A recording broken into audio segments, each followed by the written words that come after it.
রাজনৈতিক দলের নিজস্ব আদর্শ এজেন্ডা আছে।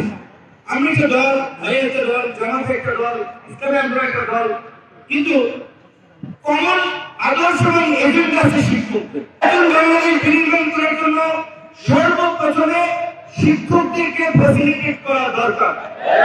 আপনারা বলেছেন দশম গ্রেডে, আমি সেটা দ্বিমত, আমি এটা চাই না। আমি চাই প্রথম শ্রেণীতে দাবি দেওয়া আদায় করতে গিয়ে আমার এমন কর্মসূচি দেওয়া যাবে না যেটাতে আমার সরকার এবং দেশের জন্য একটা প্রতিভার একটা বিশৃঙ্খলা তৈরি হয়। আপনারা শিক্ষক, আপনাদের কার্যক্রম শৃঙ্খলিত থাকবে।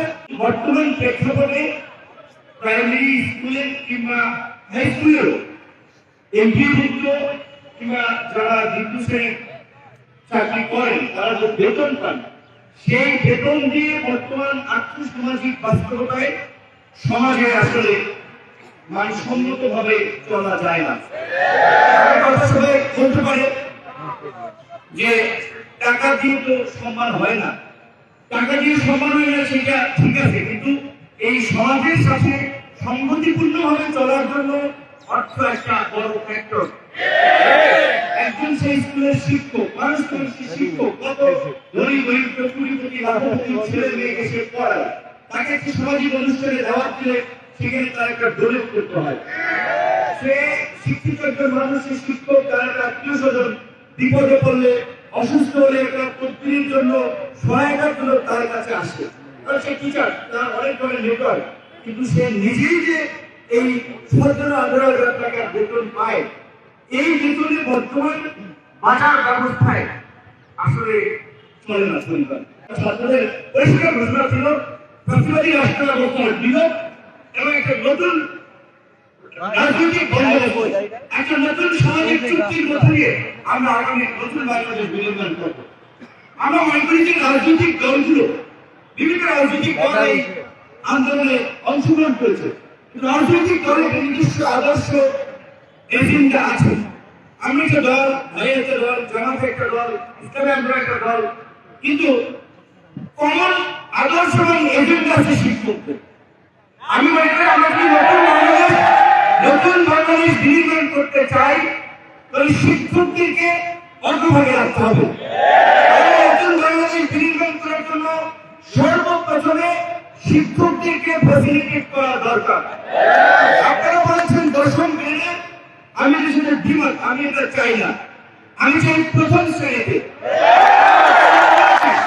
সেই শিক্ষকদের যদি আসলে এই সমাজে চলাফেরার জন্য একটু স্ট্যান্ডার্ড লাইফ লিড করার জন্য তাদের একটা মানসম্মত বেতন কাঠামো না থাকে, তাহলে আমরা সোনার বাংলাদেশ বিনির্মাণ করার জন্য সোনার মানুষ কিভাবে পাবো? বলছি, কেউ এমপি হওয়ার কথা বলছি, মন্ত্রী হওয়ার কথা বলছি, নির্বাচনের কথা বলছি, সংস্কারের কথা বলছি, কিন্তু যারা এই সব কিছু কেন্দ্রবিন্দুতে কাজ করতে পারবে, আগামী নির্বাচনের জন্য আমরা চাই নির্বাচনের সঠিক এবং নিরপেক্ষ দায়িত্ব পালন করবে শিক্ষকরা। শিক্ষকদের যদি আমরা দাবি দেওয়ার প্রতি আমাদের মনোযোগ না থাকে, শিক্ষকদের প্রতি আমাদের দৃষ্টি না থাকে, তাহলে আমরা কিভাবে নতুন বাংলাদেশ নির্মাণ করবো? দাবির সাথে আমি পুরোপুরি একমত, এবং আমি বলছি যে দশম গ্রেড না, আমি যে অন্তত ন্যূনতম সকল শ্রেণীর শিক্ষককে যেন প্রথম শ্রেণীর চাকরিতে উন্নীত করা হয়। এই মুহূর্তে দেশে আপনারা শিক্ষক শিক্ষিত মানুষ, আপনার আমি রাজনৈতিক নেতা হিসেবে যতটুকু জানি ওই কথাটা আমার আপনাদেরকে বলা দরকার। নানান ধরনের অস্থিরতা তৈরি করা বিভিন্ন গ্রুপ প্রচেষ্টা চালাচ্ছে, বিভিন্ন ধরনের সহিংস প্রেক্ষাপট তৈরি করার জন্য বেশি বিদেশি রসদ যোগান দেওয়া হচ্ছে। কাজে এই আমাদের আন্দোলন সংগ্রামের মধ্য দিয়ে এই সরকার গঠিত হয়েছে, সত্যিকারকে সেই সরকারকে আমরা থেকে বাধ্য করাতে পারবো, তাদের বাইপাস করার সুযোগ নাই। আমরা দাবি দেওয়া আদায় করতে গিয়ে আমার এমন কর্মসূচি দেওয়া যাবে না যেটাতে আমার সরকার এবং দেশের জন্য একটা প্রতিভার একটা বিশৃঙ্খলা তৈরি হয়। আপনারা শিক্ষক, আপনাদের কার্যক্রম শৃঙ্খলিত থাকবে, আপনাদের কার্যক্রম আমাদের জন্য অনুসরণীয়, অনুকরণীয় হয়ে থাকবে।